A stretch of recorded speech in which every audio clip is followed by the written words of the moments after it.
유튜브 구독 좀 해주세요. 17세기 이후 지배체제의 모순, 수치체제의 개편에 대해서 설명을 이어서 하도록 하겠습니다. 17세기 이후에는요, 아무래도 지배체제에 문제들이 많이 생겨요. 세도정치가 생기고, 아무래도 이제 토지제도도 문제가 생기고, 뭐 그런 것들을 흐름을 전반적으로 배경을 설명을 해드릴게요. 지배체제, 폐단. 어떤 문제점이 생겼고, 그래서 토지제도를 바꿀 수밖에 없었구나, 이렇게 이해하시면 되는데, 일단 신분제의 폐단도 일어나고, 그리고 토지제도의 폐단도 일어나고요. 그리고 조세제도의 문제도 나타나고, 그리고 사회적으로 17세기 이후에는 어쨌든 정치를 잘 못하다 보니까 왕권도 약화되고 세도정치 시기가 되다 보니까 밑에 있는 신하들이 지 마음대로 막 사리사욕을 막 챙기고 고리대화되고 부패하고 이러다 보니까 문제가 좀 생깁니다. 그러니까 오히려 민중들은 경제적으로 좀 발전시키려고 하고 다른 발전을 했는데 윗사람들이 문제였어요. 그래서 우리나라 조선 후기가 큰 발전이 없었구나, 이렇게 이해하시면 됩니다. 지배층의 폐단들이 많이 나타나게 되는데, 먼저 신분적으로는 어떤 문제가 나타나냐면, 그전에는 조선시대는 사실 양천제가 원래 기본이에요. 양인, 천인 이렇게 돼가지고, 양인은 일반 양반이라던가 그리고 중인, 그리고 일반 평민들, 요게 양인에 들어가는 거고, 천인은 노비, 뭐 광대, 기생, 뭐 이런 등등이 천인에 들어가는 거. 원래 양천제가 기본이었어요. 그런데 이게 점점 분열돼서 어떻게 바뀌었냐면, 양반, 중인, 평민, 천민 이런 식으로, 양반 아니면 상민 이런 식으로 반상제도가 돼버렸어요. 이 반상제도라는 건 양반이 이제 점점 특권을 가지고, 나는 너희들과 달라, 어찌 양반이 일반 상민과 겸상을 해? 뭐 이러면서 어떻게 같은 길을 가? 이런 식으로 점점 양반의 특권을 강조하게 되는 거죠. 그래서 이것을 뭐라고 하냐면 폐쇄적인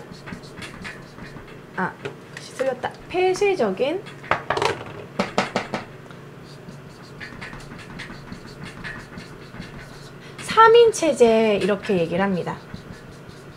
신분이라는 것이 4개로 바뀌어버렸다. 양반, 중인, 그리고 일반 평민, 상민, 그리고 노비, 천민, 이렇게 아예 4등급으로 나눠져 버렸고요. 그리고 양반이 자신들의 이런 특권화, 이런 자신들의 양반이라는 직위를 공고히 좀 탄탄히 하기 위해서 이쪽으로 접근을 못하게 막았어요. 일부러 서얼이라던가, 첩의 자식은 서얼이잖아요. 서얼은 중인에 머무르게 하고 양반으로 못 들어가게 하고, 상민들도 접근을 못하겠단 말이에요. 하지만 물론 분홍층이 성장하면서 이런 양반 관직을 나중에는 사기도 하죠. 폐쇄적 3인체제가 되기 시작했고, 양반들이 점점점 특권을 독점하게 됩니다. 양반은 세금도 내지 않고, 양반들의 권위가 높아지고, 그리고 특권이 되게 많아졌어요. 그러니까 양반들의 권위가 높아지고 특권도 많아지니까 너도 나도 양반이 되고 싶어진 거죠. 그러니까 이제 분홍층들이, 돈이 많은 분홍층이나 도고나 이런 사람들이 양반이 되면 세금도 안 내, 그리고 특권이 많아, 막 국가로부터 받는 것도 많고, 점점 양반이 되려고 하게 되고, 점점 양반도 많아져요. 근데 이렇게 특권이라는 건 건반만 해당되는 거지, 아까 말한 몰랑이 양반들 잔반에는 여기에 해당되지 않습니다. 그래서 이제 일부 가문들이 특권을 독점했다라는 거. 폐쇄적인 신분체제로 바뀌기 시작했고, 자, 토지로는 어떤 폐단이 나타났냐면, 원래는 토지가 농민들도 자기 땅이 있었어요. 그랬는데 너무 세금을 많이 걷고 힘들고 몰락하고 이러다 보니까 결국은 자기 땅을 팔고, 뭐가 되냐면 그 양반의 대농장에 가서 일을 하게 돼요. 그러니까 예를 들어서 큰 농장이 있으면 그 농장의 주인이 지주가 있죠. 지주가 있고 거기에 수많은 사람들이 거기 가서 일을 해요. 그 사람들이 이제 전호가 되는 거죠. 그러니까 소작농. 자기 땅이 없이 소작농이 되는데, 소작농은 소작세를 자기 수확량의 2분의 1, 절반을 내요. 그러면 지주는 가만히 앉아서 전호들이 다 농사를 지어주고 거기에 절반을 주네? 얼마나 완전 꿀이죠. 지주는 그냥 편하게 땅만 갖고 있으면 와서 전호들이 다 농사 짓고 절반을 줘. 그러니까 엄청나게 큰 부를 계속 늘릴 수가 있었죠. 지주는 꿀 빨고 있었죠. 이런 식으로 이런 것이 바로 지주전호제입니다. 그리고 지주전호제가 되면 문제가 뭐가 있냐면 국가에서 또 세금이 안 걷어져. 지주만 원래 땅 있는 사람만 세금을 내는 거고 전호는 세금에 전세를 낼 필요가 없거든요. 조세를 땅이 없으니까. 근데 지주가 이 지가 내야 되는 전세를 또 전호한테 물리게 돼. 내 전세의 뭐 절반 3분의 1을 네가 내라. 뭐 10분의 1을 네가 내라. 이런 식으로 계속 걷어요. 그래서 아무튼 지주전호제가 나타나면서 토지는 지주전호제의 폐단 뭐 이런 식으로 지주전호제가 강화됐다. 요런 게 이제 문제로 나타나게 됩니다. 토지가 원래는 국가의 토지였고 좀 사유화적인 토지는 무조건 왕토사상이라고 해서 원래 국가 거고 신하들은 그거를 토지를 관리할 세금을 거둘 권리 수조권만 갖게 되는 건데 점점점 토지 제도가 무너지면서 그냥 내 땅이 돼버려요. 그래서 토지 사유화가 됐다. 토지 사유화 개념이 강화됐다. 이렇게 생각하시면 됩니다. 그러니까 지주전호제라는 건 무엇을 의미하냐면 점점 왕토 사상이 무너져 버리고 기존에 있던 토지 제도가 무너져 버리고 일반 그 백성들은 땅을 잃게 되고 안 좋게 된 거죠. 그래서 토지 사유화가 강화됐다. 그리고 뭐 지주전호제는 그림을 뭐 그려두시면 좋을 것 같아요. 지주가 이렇게 있으면 수많은 소작농들을 전호를 거느리는. 이해가 안 되시면 그림을 그려놓으면 될 것 같아요. 지주는 양반이 되겠죠. 이런 소수의 양반들이 이제 수많은 전호를 거스는 이런 모습이 일반적이었다라고 생각하시면 돼요. 자, 그리고 이제 조세로 넘어가도록 할게요. 조세는 전세와 공납과 이런 군역의 이 세 가지의 폐단이 나타나는데 이 부분은 제가 칸도 보자라고 하니까 뒤에서 자세히 더 설명하도록 하겠습니다. 여기서 패스하고 뒤에서 더 설명할게요. 그 다음에 사회적으로 넘어가면 농민들이 세금을 너무 많이 걷고 전호가 되고 먹고 살기 힘드니까 땅을 이탈하게 돼. 농민의 토지 이탈. 이렇게 전호가 된다던가 아니면 그냥 화전민 막 이렇게 야산을 돌아다니면서 불을 질러요. 불을 지르면 그 숯들이 비료가 되거든요. 질소와 인 같은 게 나타나서 거기서 한 1, 2년은 농사를 질 수 있어요. 그 다음에 이제 거기에 비료가 없어지면 다른 야산에 가서 또 불을 질러. 화전민이 된다던가 아니면 도적대가 된다던가 임꺽정 뭐 이런 것도 여기서 나타나는 거거든요. 그래서 그냥 자신들의 마을을 만든다던가 국가에서 해주는 것도 없고 맨날 세금만 걷어가니까 집 나가 그냥 도망가 버리는 거야. 이런 세금의 폐단이 너무 심해지고 세금을 너무 많이 걷으니까. 아무튼 그래서 농민의 토지 이탈. 정부의 대책은 이때 정부 대책이 어이가 없어요. 암행어사를 파견하기도 했고 이때 말했던 정부 대책이 농민들이 먹고 살기 없다 그러니까는 뭐 나무 껍질을 구휼 방법 나무 껍질을 뭐 이렇게 끓여가지고 죽 만드는 거 이런 어이없는 거 만들어주고 오히려 오가자통제를 강화해서 5집을 통으로 묶어가지고 도망 못 가게 감시하고 그런 식으로밖에 정부 대책이 별로 효과가 없었다. 농민들의 토지 이탈이 많아졌다. 이런 게 17세기 이후 아유 칸이 왜 이래 이런 폐단입니다. 이것 때문에 토지 제도를 뭔가 확 개선할 수밖에 없었어요. 농민들이 너무 먹고 살기 힘드니까 세금을 내기 싫어서 도망가고 이러니까 안 되겠다. 세금을 그러면 줄여줘야겠다. 농민들의 토지 이탈이 많아지니까 국가 재정도 파탄이 나고 안 되겠다 해서 획기적으로 이제 세금을 싹 바꾸게 되죠. 자, 그것이 바로 수치체제의 개편입니다.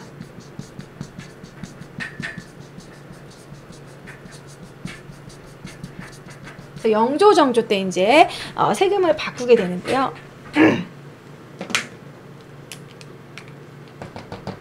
전세, 그리고 공납, 군역 이런 식으로 세 개로 나눌게요. 조세공납역이라기도 합니다. 조용조, 조세, 공납역. 전세는 토지를 갖고 있는 사람들이 이제 세금을 내는 거예요. 전에 뭐 전분 6등, 연분 9등 이런 거 전에 설명을 했었는데 그냥 쓸게요. 전분 6등, 그리고 연분 9등 이래가지고 뭐 토지 비옥도에 따라 그리고 뭐 풍년에 따라 풍년이나 흉년에 따라 최저 4두부터 20두까지 냈거든요. 그런데 정해진 액수보다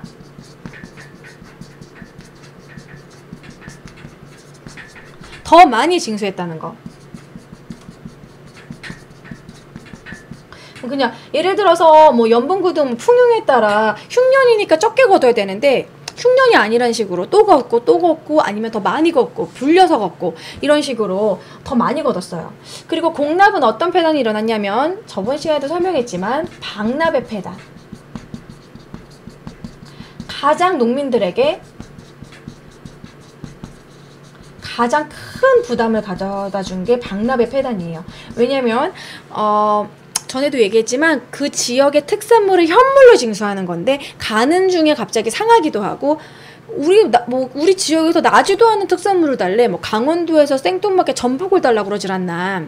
나주에는 배가 나오는데 갑자기 나주에서 나오지도 않는 작물을 뭐 달라고 하지 않나. 이런 식으로 했기 때문에 다른 지역에서 사다가 냈어요. 사다가 내는 것을 방납이라고 합니다. 사다가 내기 때문에 그거를 사주는 가격까지 받아야 되고 부르는 게 값이에요. 그래서 너무 비싸게 주고 백성들에게는 가장 부담이 컸다라는 거. 그리고 이제 군역이라는 거는 군포를 징수하는 거거든요.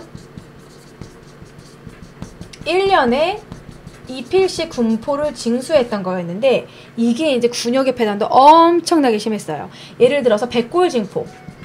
죽었는데 징수해. 백골한테 징포, 백골한테 군포를 내라고 그래. 그리고 또 뭐가 있냐면 황구첨정. 어린아이한테 애가 막 태어났어. 응애 태어났는데 생후 3일이야. 군포 내래. 아들이면 군포 내야 돼. 어이없는 이런 군포 징수가 있어서 이런 식으로 막 수령들이 자기 막 세금을 더 걷는 거야. 자기 배를 불리기 위해서. 그리고 이제 강년책. 원래는 60세까지만, 정남은 20세부터 60세까지만 내는 건데 60세 넘은 막 70세 노인한테 막 군포를 내라 그래. 이거 말고도 뭐 군포를 내기 싫어가지고 도망가잖아요. 그럼 인징이라 그래가지고 주변에 이웃들이 내야 돼요.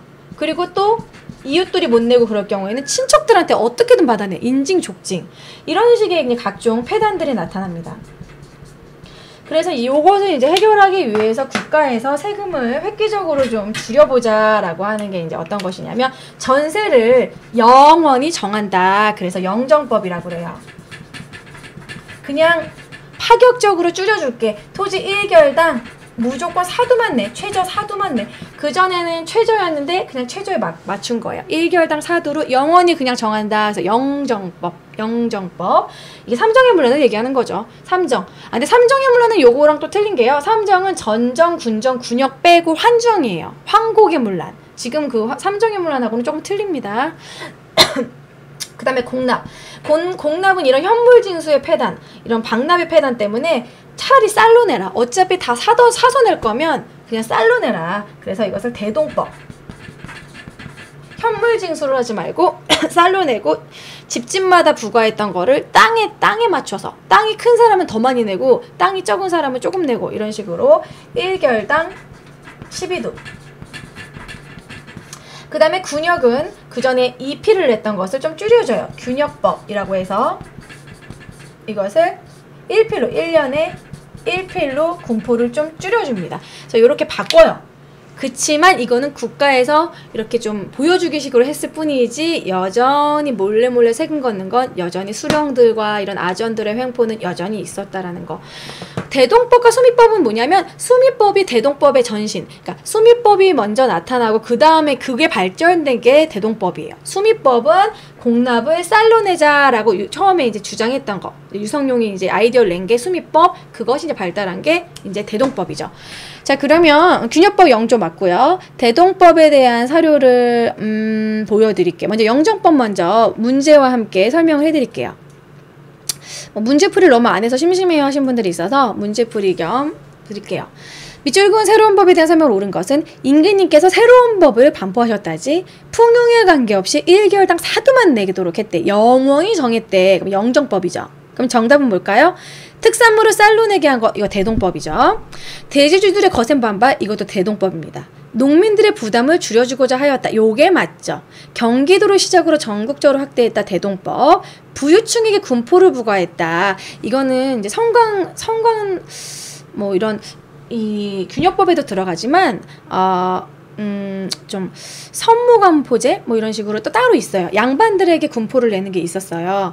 그러니까 그건 틀린 설명이고 3번이 정답이 되겠죠. 자, 그 다음에 대동법에 대해서 좀 설명을 해드릴게요. 자, 대동법은 땅에 따라 땅이 많은 사람한테 많이 거뒀기 때문에 강원도에는 대동법을 싫어하는 이가 없는데 충청도와 전라도에는 싫어하는 이가 있습니다. 왜 그렇겠습니까? 강원도에는 토호, 대지주, 대농장 대지주가 강원도에는 없는데 충청도와 전라도에는 토호가 있기 때문입니다. 선무군관포네요. 아까 설명한 거 선무군관포 단어가 생각이 안 났는데 그 양반한테 포를 징수하는 게 선무군관포.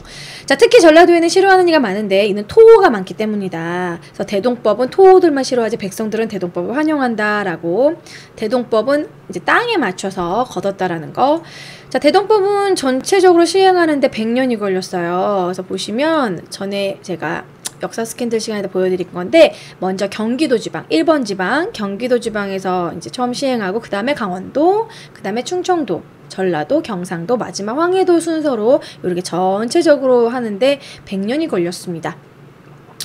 그래서 이제 대동법은 이렇게 이해하시면 될 것 같고요. 사실 이 부분도 제가 그냥 간단하게 서머리 수준으로 설명해 드린 거지 오늘은 개관이에요. 이게 다가 아니라 이 뒤로 넘어가서 구체적인 세도 정책 설명하고 요거는 경제 파트에서 더 구체적으로 설명을 해드릴 부분입니다. 오늘 군사제도도 하려고 했는데 제가 오늘 밖에 갔다 와서 좀 늦기도 했고 오늘 수업은 요 정도까지만 할게요. 경창으로 안 들어오는 지역은 익류지역이죠. 익류지역 그림 보여드릴게요. 익류지역은 예전에 설명을 해드린 부분인데 함경도, 평안도 그쪽은 사신 접대비와 그리고 군사비로 충당했기 때문에 세금을 걷지 않는 지역이죠. 그래서 여기는 대동법과도 관련이 없는 부분입니다. 자, 그래서 이런 조세 관련된 부분은 제가 나중에 더 구체적으로 설명을 해드릴 거니까 오늘은 근대 후기에 이런 전반적인 변화가 있었구나. 그냥 객관적으로 이해하시면 될 것 같네요.